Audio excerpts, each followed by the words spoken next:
올 새해는 우리 성도들이 늘 볼 때마다 만날 때마다 서로를 축복하고 사랑해주고 보듬어주고 아껴주는 그런 해가 됐으면 좋겠습니다. 올해 표어는 저기 위에 있죠? 뭐라고 하죠? 우리 한번 읽어볼까요? 시작. 예, 우리가 주의 제자인 것을 알게 하자. 이 표를 이 2020년도 비전을 정하게 된 것은 제가 1년에 몇 차례 기도하러 가는 기도 처소가 있어요.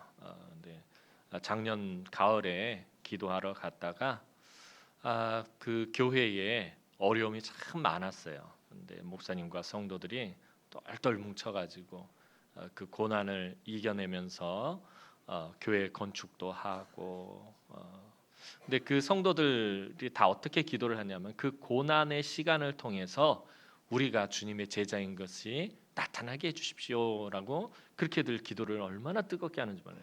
목사님 부탁으로 예배를 잠깐 인도하게 됐는데 제가 참 목사가 되어서 앞에서 설교하면서 그렇게 울어본 적이 없었던 것 같아요. 설교를 하면서 저도 울고 그 교회 성도들도 울고 그 목사님도 울고 하여튼 예배 시간 1시간 내내 울면서 예배를 드렸어요.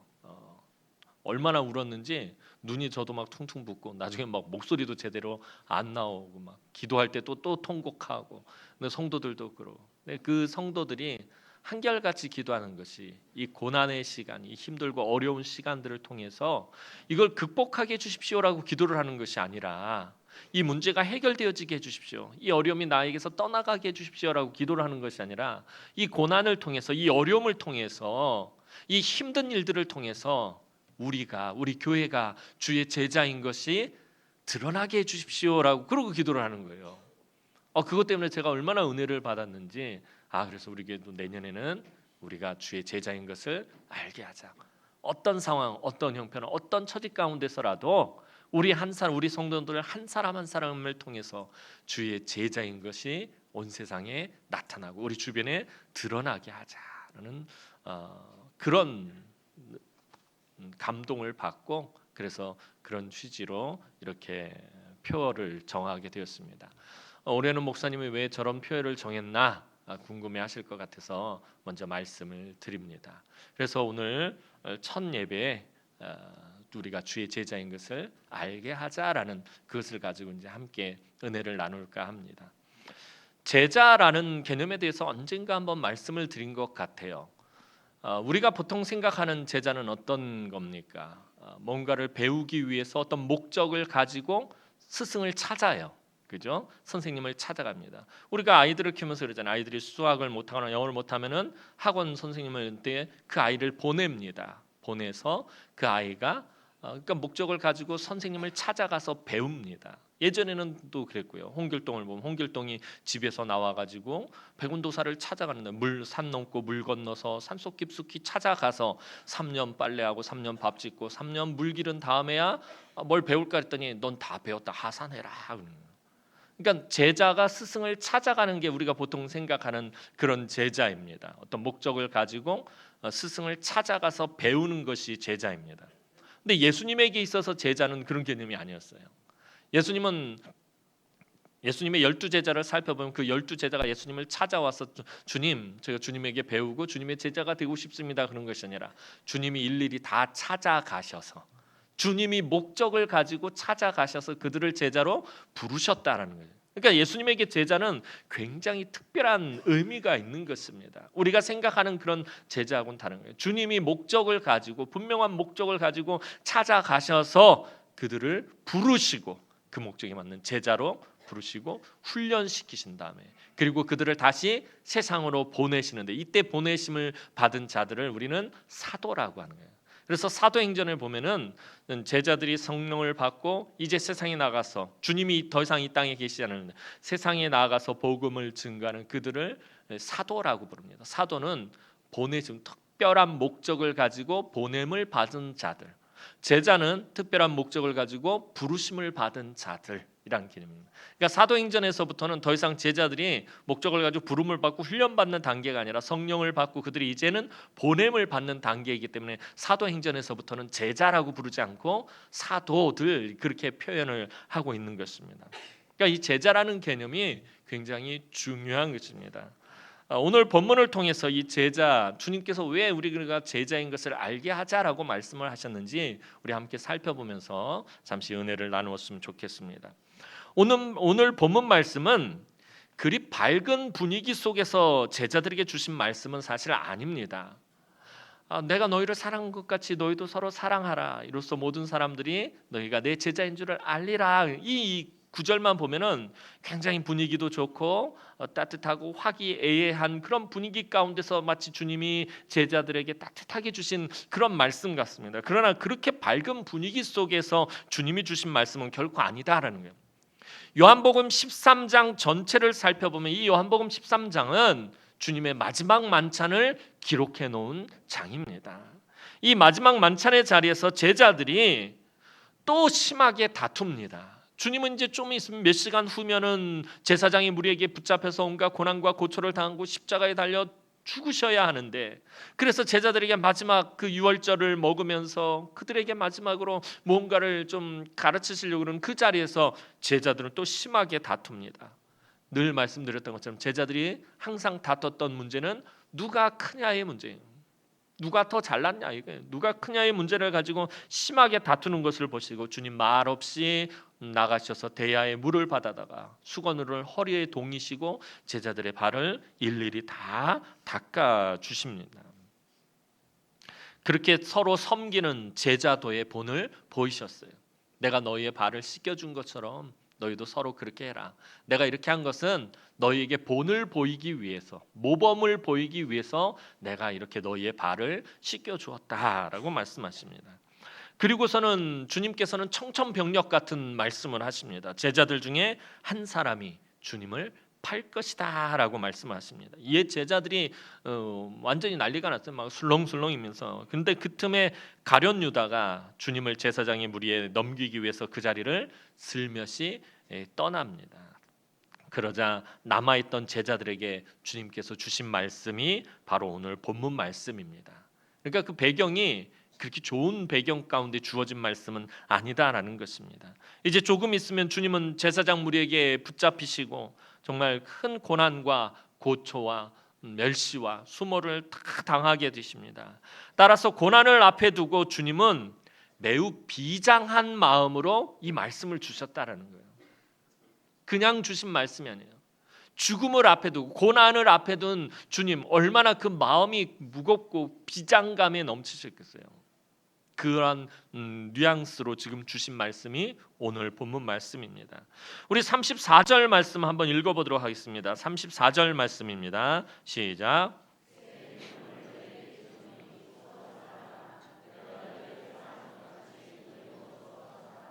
죽음을 앞에 두신 주님이 주신 말씀이 내가 너희를 사랑한 것 같이 너희도 서로 사랑하라라는 거예요. 뭔가 좀 임팩트하고 뭔가 좀 화끈한 그런 말씀을 주실 것 같았는데 사랑에 대해서 주님 말씀하고 계십니다. 보통 사람들이 사랑이라는 말을 사용할 때는 정서적인 측면을 주로 중요시합니다. 그러니까 사랑의 느낌, 내가 사랑을 받고 있다는 어떤 그런 느낌, 이런 것들을 되게 중요하게 생각을 합니다. 그런데 예수님은 그런 사랑의 느낌보다는 사랑으로 인한 행동에 초점을 맞추고 있다는 거예요. 사랑의 느낌보다는 그 사랑의 실천적인 부분에 주님은 훨씬 더 관심을 가지고 계신다라는 것입니다. 사실 주님이 말씀하신 사랑은 예수님이 어떤 분이신지에 의해서 정의가 되어집니다. 그러니까 예수님이 말씀하시는 사랑이 어떤 사랑인지 알려면 예수님이 어떤 분인지 그것을 알면은 예수님의 사랑에 대해서 알 수 있다라는 것입니다. 고난을 앞두고 주님은 사랑에 대해 지금 정의를 내리시는 것입니다. 사도 요한은 요한복음 3장 16절에서 주님에 대해서 정의를 어떻게 내냐면 하나님이 세상을 이처럼 사랑하사 독생자를 주셨으니 이는 저를 믿는 자마다 멸망치 않고 영생을 얻게 하려 하심이라. 이 말씀을 통해서 주님은 하나님이 이 세상을 너무나 사랑하셔서 보내주신 분이다라고 그렇게 정의를 내립니다. 예수님은 어떤 분이냐? 하나님이 너무나도 이 세상을 사랑하셔서 보내주신 분이 우리 주님이다라고 사도 요한은 그렇게 말하고 있습니다. 그리고 또 오늘 본문이 기록되어 있는 요한복음 13장 1절에서 주님은 끝까지 사랑하실 것에 대해 말씀하고 있습니다. 요한복음 13장 1절 말씀 우리 다 함께 보도록 하겠습니다. 시작.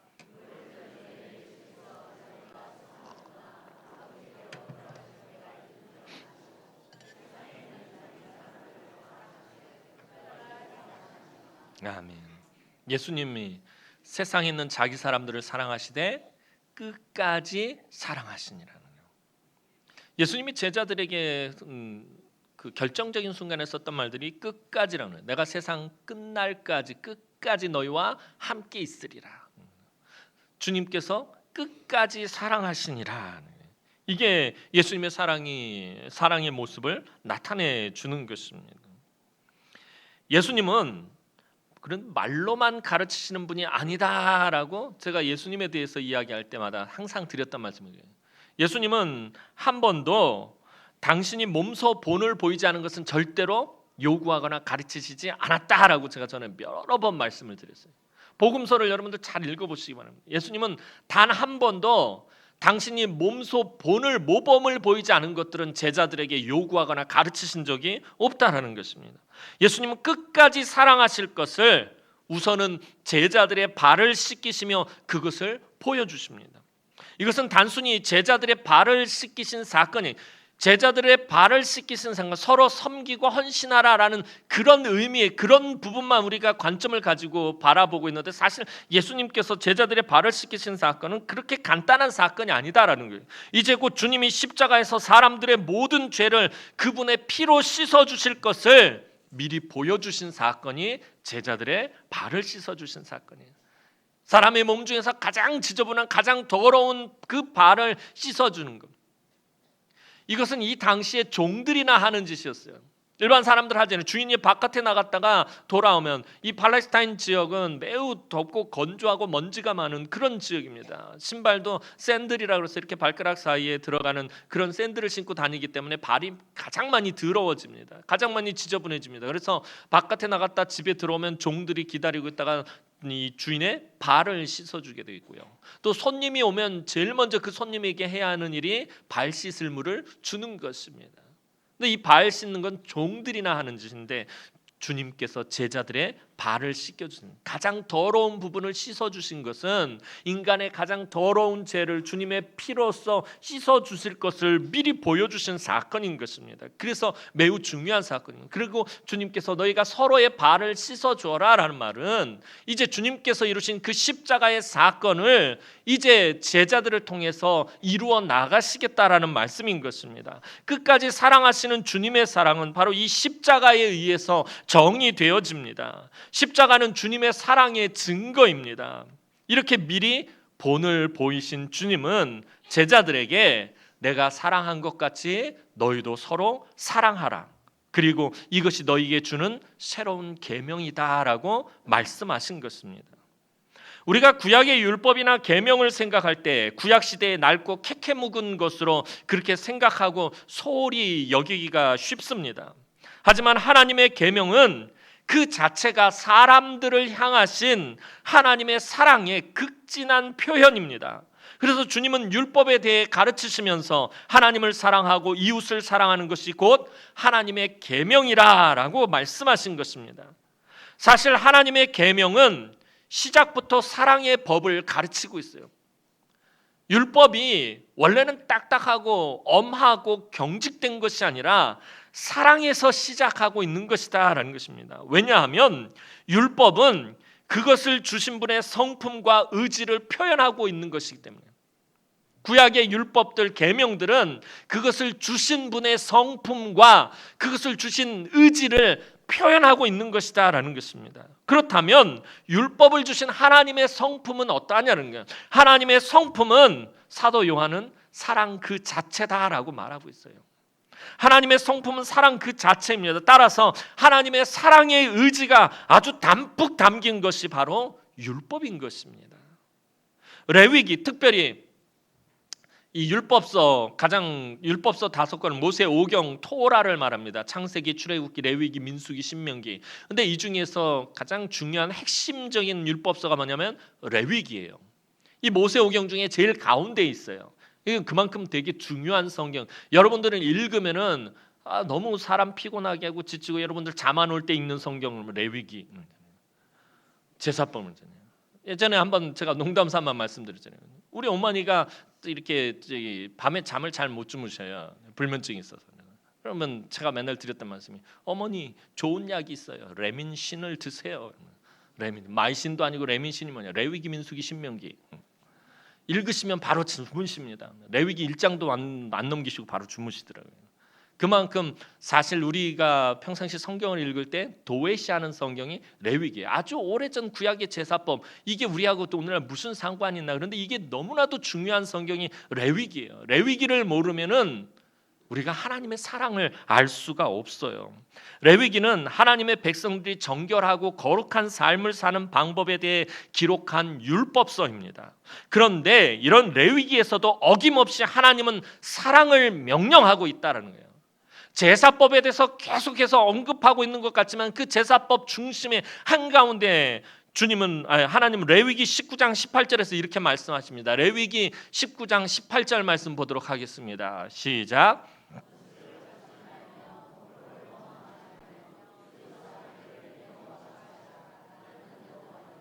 아멘. 내 이웃 사랑하기를 내 자신같이 사랑하라라고 레위기 가장 중심에 하나님 하신 말씀입니다. 내 이웃을 내 자신과 같이 사랑하라는, 하나님의 백성으로서 정결하고 거룩한 삶을 사는 가장 중요한 방법은 이웃을 내 자신과 같이 사랑하는 것이다라고 레위기는 그것을 말해주고 있는 거예요. 제사법, 레위기에는 수많은 제사법과 정결법에 대해서 하나님의 백성으로서 거룩하고 정결하게 살아가는 법에 대해서 낱낱이 기록하고 있는데 그 핵심에 뭐라고 말씀하냐면 내 이웃을 사랑하기를 내 자신과 같이 하라는 거예요. 하나님의 백성으로 거룩하고 정결하게 사는 방법은 서로 사랑하는 것임을 모세는 밝히고 있는 것입니다. 레위기는 제사법과 정결법에 대해 집중적으로 다루고 있는 율법서임에도 그 율법의 중심이 사랑이라는 것을 결코 놓치지 않고 있었고요. 복음서에서 주님은 그것을 분명히 언급하고 있는 것입니다. 주 너희 하나님을 마음과 뜻과 목숨을 다하여 사랑하고 내 이웃을 내 자신과 같이 사랑하라. 이것이 율법이요 이것이 선지자의 강령이니라 라고 주님께서 율법을 다시 정리해 주셨어요. 율법은 곧 하나님의 사랑이다라는 것입니다. 그런데 예수님뿐만 아니라 요한복음을 기록한 사도 요한도 내 이웃 사랑하기를 내 자신과 같이 사랑하라는 이 옛 계명을 새 계명이라고 부르고 있습니다. 인류 역사상 이 옛 계명이 삶 가운데 구체적이며 완벽하게 이루어지고 실천되어진 경우가 딱 한 번 있었습니다. 그것은 바로 예수 그리스도께서 인간의 몸을 입고 이 땅에 오셔서 이루신 십자가의 사랑이었습니다. 예수님께서 이 땅에서 보이신 그 사랑의 본을 그 본은 아무도 상상할 수 없을 정도의 위대한 것이었습니다. 왜냐하면 모든 인류를 사랑하사 그들의 모든 죄를 한꺼번에 짊어지시고 죄의 문제를 해결하셨기 때문이었습니다. 물론 사람들 중에도 위대한 사랑을 실천하신 훌륭한 사람들을 찾아볼 수 있습니다. 하지만 몇몇 사람들을 위해서 혹은 좀 더 많은 사람을 위해서 희생하고 헌신한 것이지 모든 인류를 위한 것은 아니었고요. 또 그렇게 할 수도 없는 것입니다. 그런데 우리 주님은 그 옛 계명을 완벽하게 실천하셨습니다. 주님이 이루신 그 계명이 비록 구약의 옛 계명이기는 하지만 결코 시대에 뒤떨어진 것이 아니었습니다. 오히려 주님께서 십자가 위에서 가장 완벽한 방법으로 새롭게 하셨어요. 바리새인들을 비롯한 종교 지도자들이 하나님의 그 율법을 퇴색시켜 놓은 것을 주님께서는 십자가 위에서 완전하게 다시 새롭게 부활시키셨다는 거예요. 하나님께서 왜 율법을 주셨는지, 왜 계명을 주셨는지 사람들 다 잊어버리고 그 중심은 놓친 그것을 주님께서 다시 새롭게 알려주셨다라는 것입니다. 사도 요한은 자신의 서신서인 요한일서 4장 11절에서 말합니다. 요한일서 4장 11절 말씀 보도록 하겠습니다. 시작.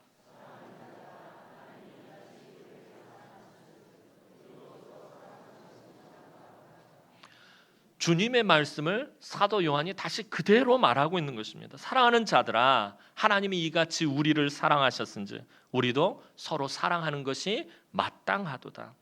사도 요한은 하나님이 우리를 사랑하셨으며 우리도 서로 사랑할 것을 분명히 권면하고 있습니다. 하나님은 독생자를 십자가에 내어주시기까지 우리를 사랑하셨습니다. 아까 말씀드렸던 것처럼 여러분들 너무나 잘 아는 요한복음 3장 16절 말씀이 그것이잖아요. 하나님이 세상을 이처럼 사랑하사 독생자를 주셨으니 이는 저를 믿는 자마다 멸망치 않고 영생을 얻게 하려 하심이라.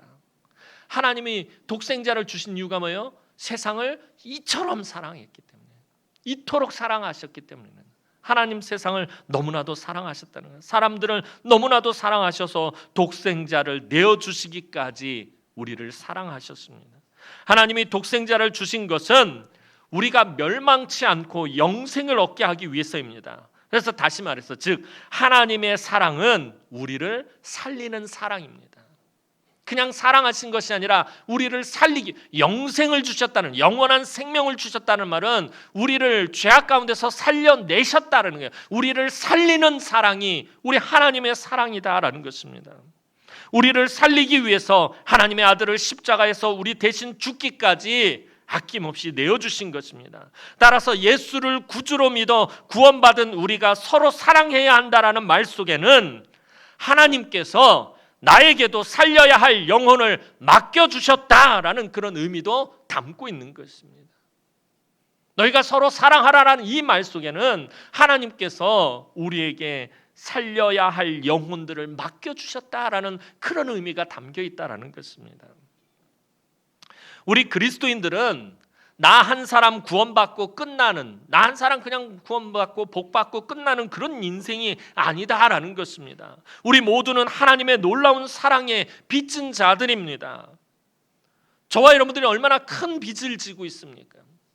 주님의 비유에 1만 달란트 빚에 대한 이야기가 나오는데 그 빚의 이야기를 잘 살펴보면요, 이건 사랑에 관한 빚입니다.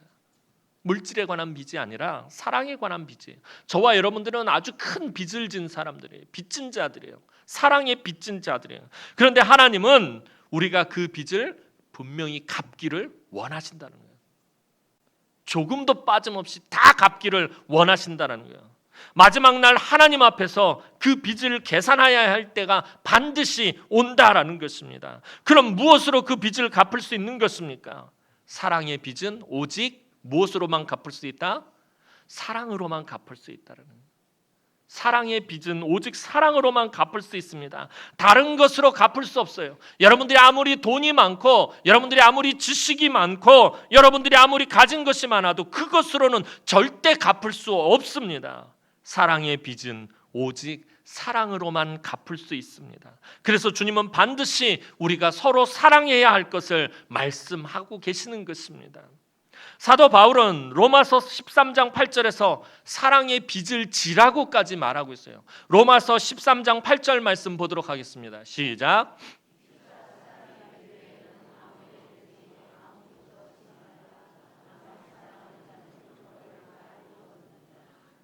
로마서 13장에서 사도 바울이 우리에게 권면하는 것입니다. 피차 사랑의 빚 외에는 아무에게도 그 어떤 빚도 지지 말자라는 거예요. 이걸 다시 돌려서 말하면 사랑의 빚은 지라는 것입니다. 서로에게 사랑의 빚을 지라는 말은 다시 말하면 서로에게 사랑의 빚을 갚으라는 말입니다.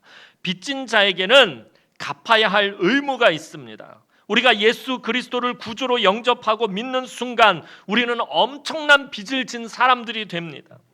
예수 그리스도에게 엄청난 사랑을 받았기 때문입니다. 주님은 그 빚을 다른 사람을 사랑하는 것으로 갚기를 간절히 원하십니다. 그래서 우리가 만나는 모든 사람이 사실은 사랑의 채권자들이에요. 언젠가 말씀드린 것처럼 우리 주변에 있는 모든 사람들이 다 사랑의 채권자들이다라는 거예요. 우리 주변에 힘들고 어렵고 아픈 사람이 있다면, 여러분 주변에 정말 고난을 당한 사람이 있고 힘든 일을 겪는 사람이 있고 어려움에 처한 사람들이 있고 아픈 사람이 있다면 그 사람은 주님이 빚을 갚으라고 우리에게 보낸 사랑의 채권자들이다라는 것입니다. 지금 여러분 옆에 함께 예배드리고 있는 우리 장로님, 권사님, 집사님 모두가 사랑의 채권자들입니다. 심지어 가족들도 사랑의 채권자들입니다. 우리는 서로에게 사랑의 채무자이자 채권자들입니다. 그리고 이 빚은 다 갚아야 합니다. 내가 아기로 태어났을 때 우리 오마니가 저를 마른 자리, 진 자리 다 가르치면서 그렇게 사랑을 쏟아부으시면서 어머니에게 사랑의 빚을 졌습니다. 이 빚을 어떻게 갚지요? 내가 자녀를 낳아서 자녀에게 똑같이 그렇게 갚아야 나가요. 나는 사랑의 책무자이면서 동시에 사랑의 채권자가 되는 것이요. 우리 하나님에게 받은 사랑도 마찬가지입니다. 그리고 이 빚은 다 갚아야 합니다. 이것이 주님이 말씀하신 서로 사랑하라라는 의미입니다. 하나님이 우리를 사랑하신 증거는 바로 예수 그리스도입니다. 주님께서 인간의 몸을 입고 이 땅에 오셔서 우리의 모든 죄를 다 짊어지시고 십자가에서 고난을 당하셨다라는 것은 세상의 그 어떤 지식으로도 설명할 수 없고 이해할 수 없다라고 말씀을 드렸어요.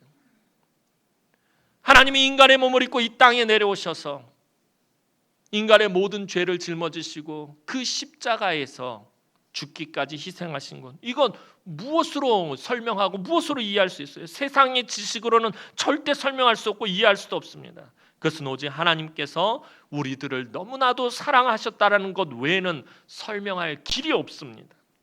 우리를 위해 목숨까지 버리신 주님이 십자가의 피값으로 세우신 것이 바로 교회입니다. 주님은 교회의 머리가 되시고 교회는 주님의 몸이 됩니다. 따라서 교회를 통해서 예수 그리스도를 만나게 되고 교회를 통해서 예수 그리스도를 죽기까지 희생시키신 하나님의 크고 놀라우신 사랑을 알게 되는 것입니다. 그래서 교회 안에 사랑이 없으면 아무 소용이 없고 아무것도 아닙니다. 이제 주님은 말씀을 마무리하십니다. 오늘 본문 35절 말씀 보도록 하겠습니다. 35절 말씀입니다. 시작.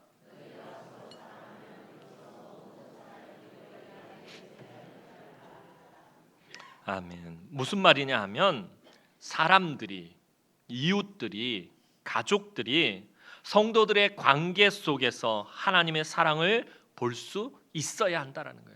내 주변에 있는 사람들이, 내 주변에 있는 이웃들이, 나의 가족들이 나를 통해서 하나님의 사랑을 볼 수 있어야 한다는 것입니다.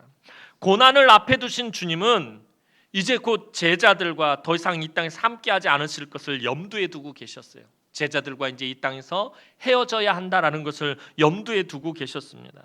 주님은 부활하신 후에 승천하시면서 이제 더 이상 제자들과 함께 눈에 보이지 않게 존재하시기 때문에, 이제 더 이상 육신으로 존재하시는 것이 아니라 눈에 보이지 않게 존재하시기 때문에 당신을 만날 수 있는 방법으로 성령과 교회를 선물로 주셨습니다. 그래서 제자들이 모여서 간절히 기도할 때 오순절 성령 강림의 역사가 나타나며 초대교회가 시작된 것입니다.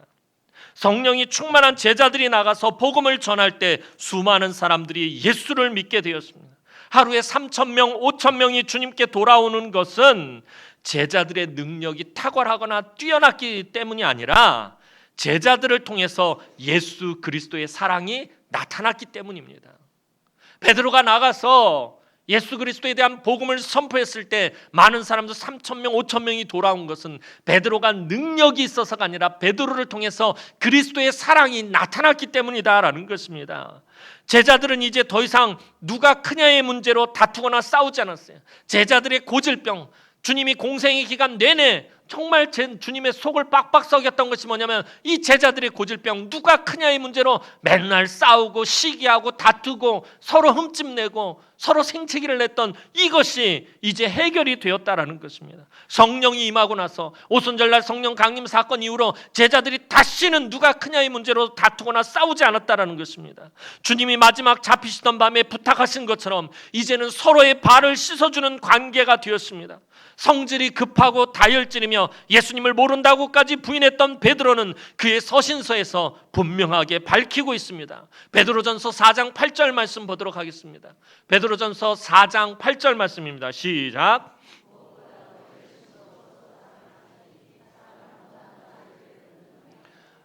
베드로가 얼마나 성질 급하고 허물이 많은 사람이었습니까?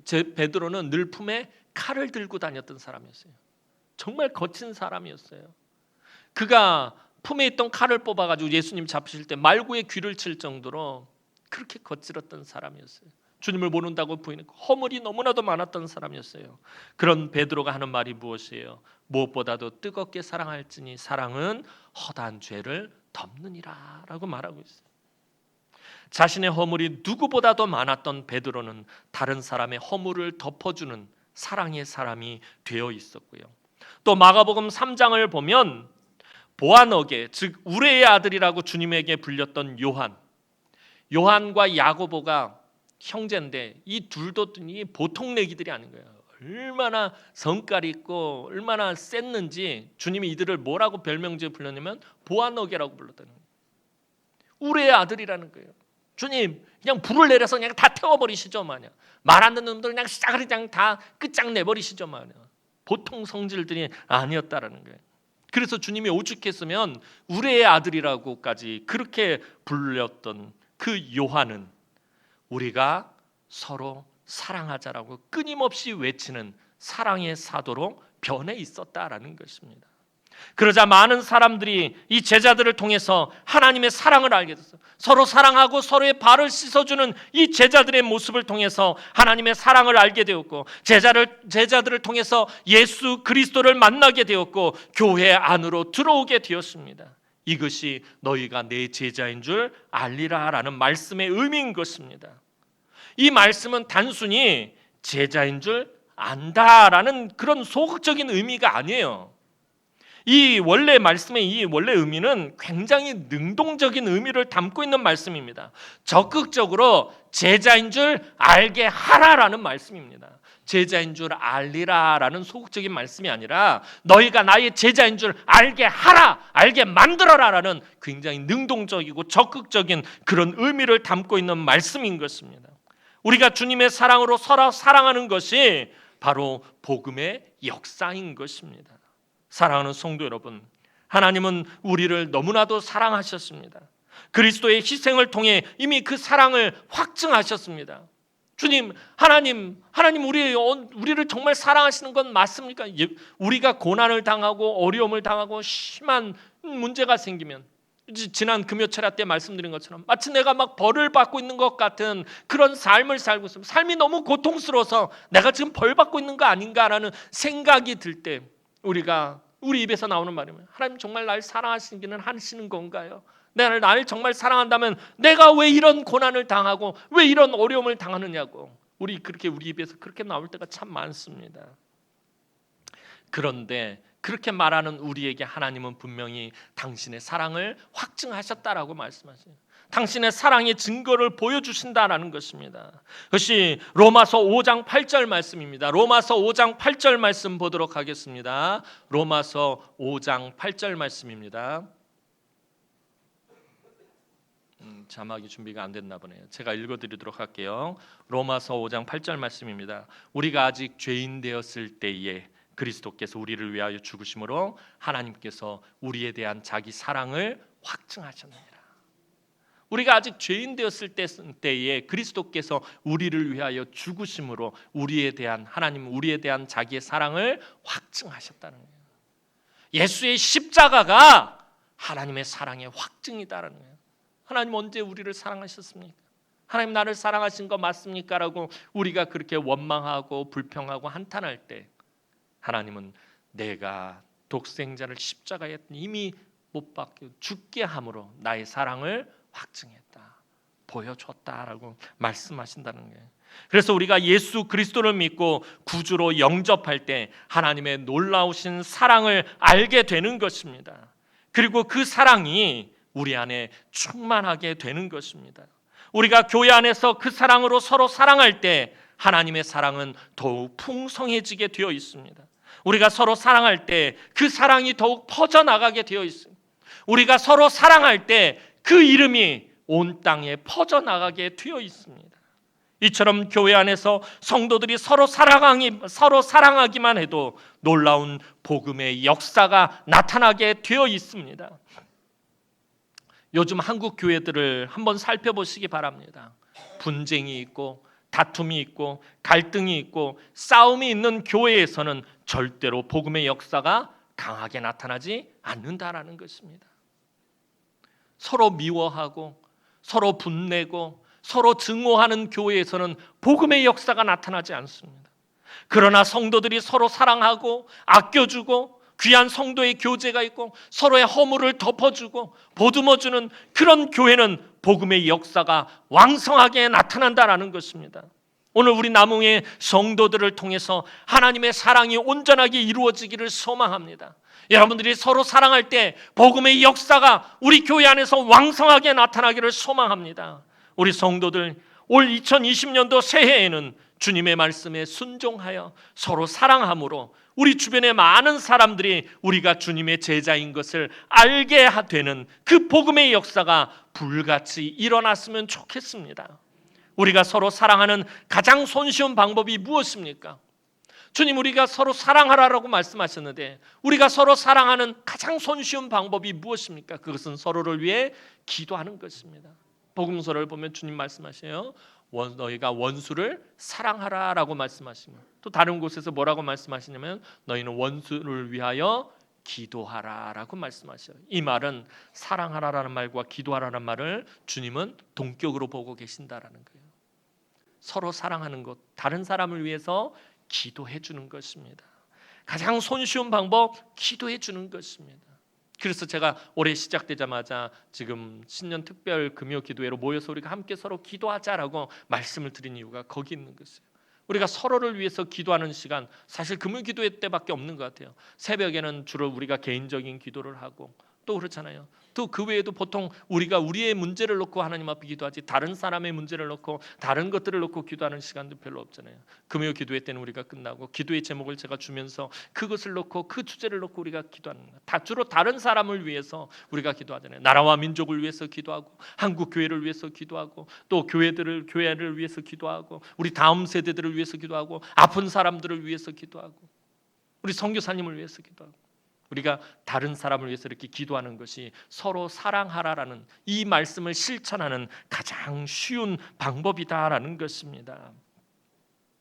우리 성도들이 서로를 사랑하는 마음으로 간절히 기도할 때에 하나님의 사랑이 여러분의 기도를 통해 역사하며 그 사랑이 온전하게 이루어지게 될 것입니다. 새해에는 우리가 좀 더 나라와 민족을 위해서 또 한국 교회를 위해서 이웃을 위해서 우리 교회를 위해서 또 선교를 위해서 우리 다음 세대들을 위해서 뜨겁게 기도하시기 바랍니다. 그때에 하나님의 놀라우신 사랑과 생명의 역사가 복음의 왕성한 능력으로 여러분의 삶에 강같이 나타나며 여러분 주변의 모든 사람들이 여러분들을 통해서 주님을 알게 될 것이고 여러분들이 주님의 제자인 것을 알게 될 것입니다. 이런 은혜와 복을 올 한 해 충만하게 받아 누리시는 우리 사랑하는 주의 귀한 남흥의 성도들이 되기를 주님의 이름으로 축원합니다.